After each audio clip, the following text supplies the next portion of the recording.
Hola queridos amigos, antes de hacer esta entrega quisiera escucharas lo siguiente. Existen dos doctrinas, la doctrina del ojo y la doctrina del corazón. Haz un alto al flujo de pensamientos que pasan por tu mente para escuchar esto que voy a revelar. Haz un alto al flujo de pensamientos, emociones, ideas, preconceptos. Libera tu mente de ideas. Libera tu mente de todo pensamiento superfluo y vano, y escucha la doctrina de tu corazón, pues es la doctrina del ser. Existen tremendas similitudes entre los dioses aztecas con el resto del mundo, pues los principios religiosos son los mismos en todas las latitudes del universo. En todas las culturas del mundo existen estos principios universales: un Dios creador del universo y un Hijo que hace su voluntad, el origen de todo lo creado, cielos e infiernos con diferentes nombres, solamente cambia el lenguaje y la época. Dios y diablo, luz y oscuridad.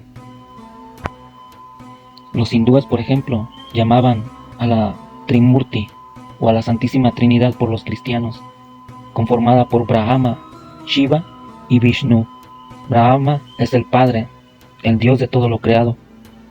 Shiva, por lo tanto, era el Dios creador y destructor de la vida, el Dios de la creación y destructor. Vishnu representa al Hijo.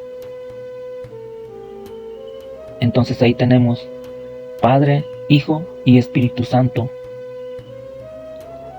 Por ejemplo, también con los aztecas tenemos a Ometeotl como el Padre de lo creado, de todo lo creado. También está en esa Trimurti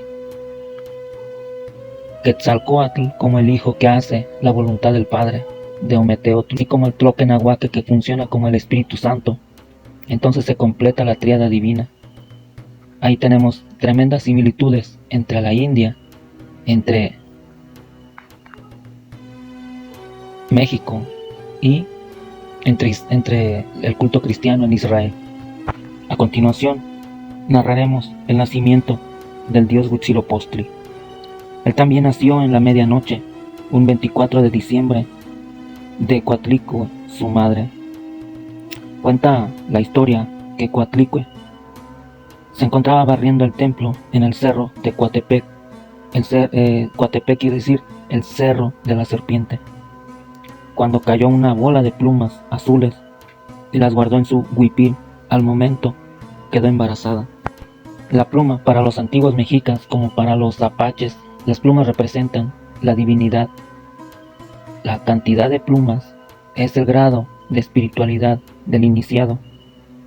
Ahí tenemos, por ejemplo, diferentes tipos de penachos, diferentes tipos de tocados de plumas. Cada pluma era ganada a pulso por el iniciado. Por ejemplo, el penacho de Moctezuma, lleno de plumajes hermosos y preciosos, de aves de alto vuelo, de aves preciosas como el quetzal, como el águila, como el pavo real, etc.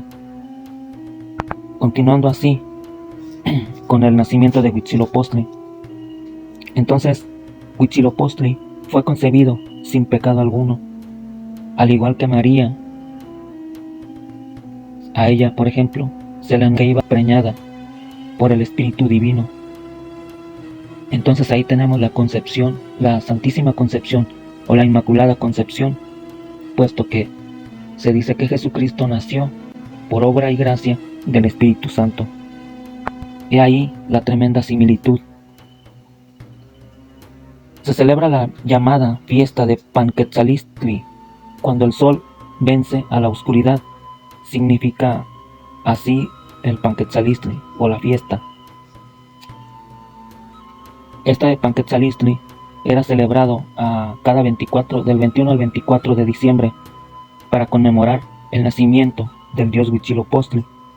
Cuenta la historia que Coyolxauhqui, la hija mayor de Coatlicue, junto a sus hermanos, los 400 surianos, estos son símbolos de la multiplicidad egoica, como la Coyolxauhqui, que es la suma de toda esa multiplicidad egoica.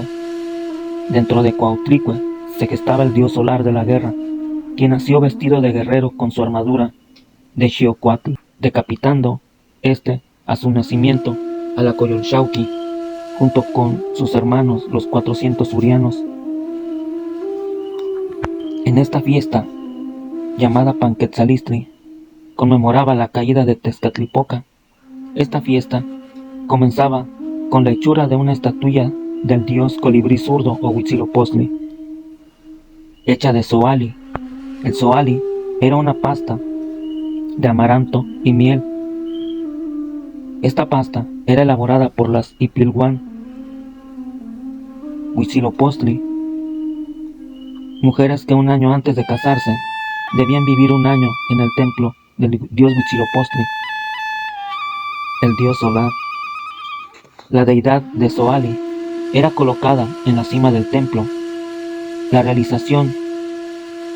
Posteriormente, los Ipilhuani sacaban de sus aposentos 400 huesos de Zoali. Estos huesos eran hechos de Zoali, de la pasta que habíamos comentado. Los hombres presentaban los huesos de Zoali a Huitzilopochtli, y al finalizar el día se realizaban danzas sagradas y cantos en los cuales participaban los sacerdotes del dios solar para bendecir el Zoali.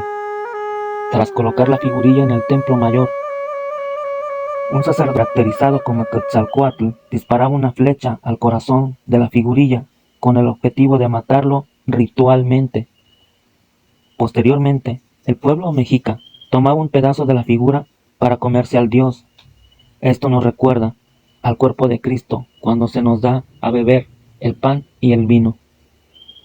El corazón de Huitzilopochtli daba al gobernante y 4 partes más a los representantes de los barrios de Tenochtitlán y Tlatelolco. Era un tipo de comunión, como se celebra actualmente en las misas católicas. Sin embargo, los mexicas trasladaron las virtudes de sus dioses a los santos, vírgenes y cristos que trajeron los españoles.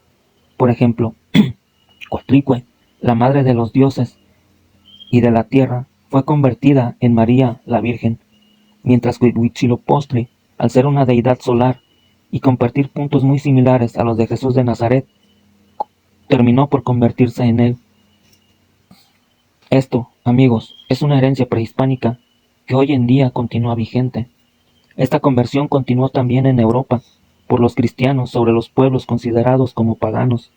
Los romanos, por su parte, el 21 de diciembre celebraban el nacimiento del Sol Invictus. Continuando con estas similitudes, la palabra Krishna se relaciona también con la palabra Cristo. Krishna viene de la palabra Krishna, que significa completamente atractivo. Incluso en el idioma bengalí, Krishna se pronuncia como Cristo. Etimológicamente, Cristo, del que deriva del inglés Christ y el castellano Cristo, quiere decir el ungido, el señalado. También, en una de sus raíces, la palabra Krish significa entrar o penetrar, o fundirse o hacerse uno, como la palabra religare también. La palabra religare significa religar, es decir, volver a unir, a convertirse en uno solo. Entonces ahí se completa la palabra Krishna y Cristo, pues ambos tienen un tronco común. Por otra parte también la palabra Krst, K-R-S-T, ha sido a menudo encontrada en los sarcófagos egipcios, lo que sugiere que Krst denota el proceso de purificación y de cubrir o de ungir con aceite. Por lo tanto, se sugiere que Cristo haya sido tomado o prestado de Egipto. He ahí otra enorme similitud. Por ejemplo, el renacimiento de Jesús también está relacionado con la resurrección. Las momias en la antigüedad eran ungidas, eran preparadas con aceites esenciales para su futura resurrección. En los tiempos cuando un ser humano era un máximo iniciado, llegaba al más alto conocimiento espiritual, purificado, es decir, Osiris representa al Cristo cósmico. Entonces se le llamaba cristificación o osirificación. En el Bhagavad Gita, por ejemplo, viene en uno de los versículos, dice, para redimir a los justos y acabar con los malvados, y para restablecer el orden, yo me encarno de era en era. Así dice el Bhagavad Gita, capítulo 4, versículo 8. Krishna, al igual que Cristo, fue un Dios hecho hombre.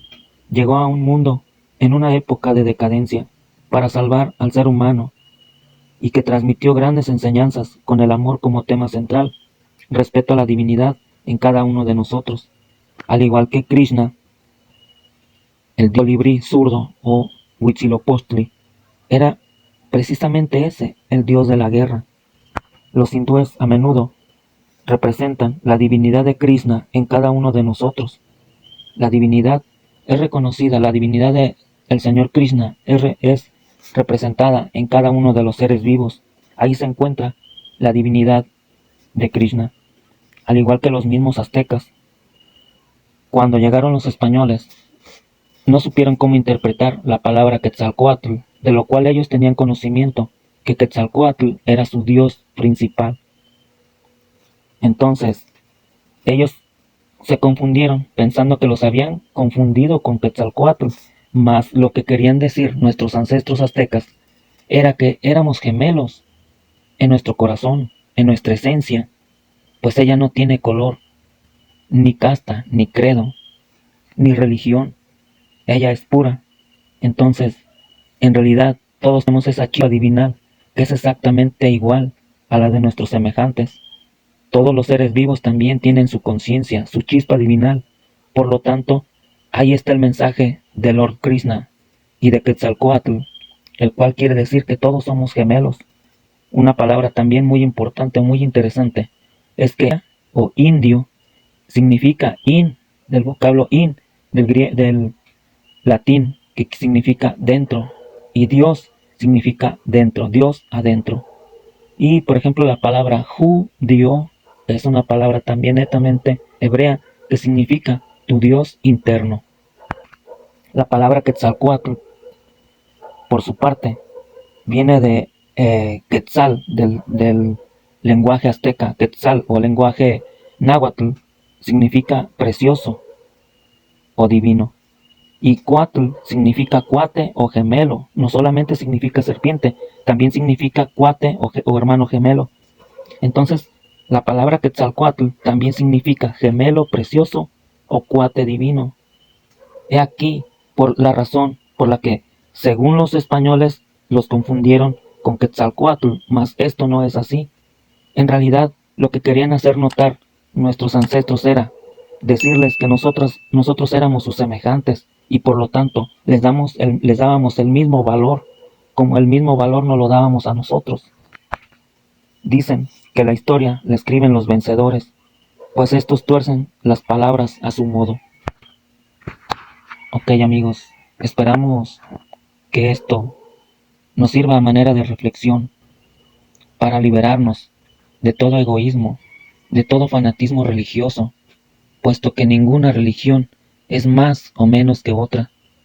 En la Gnosis decimos que todas las religiones son preciosas, son gemas preciosas engarzadas en el collar de la divinidad, puesto que todas vienen de un tronco común.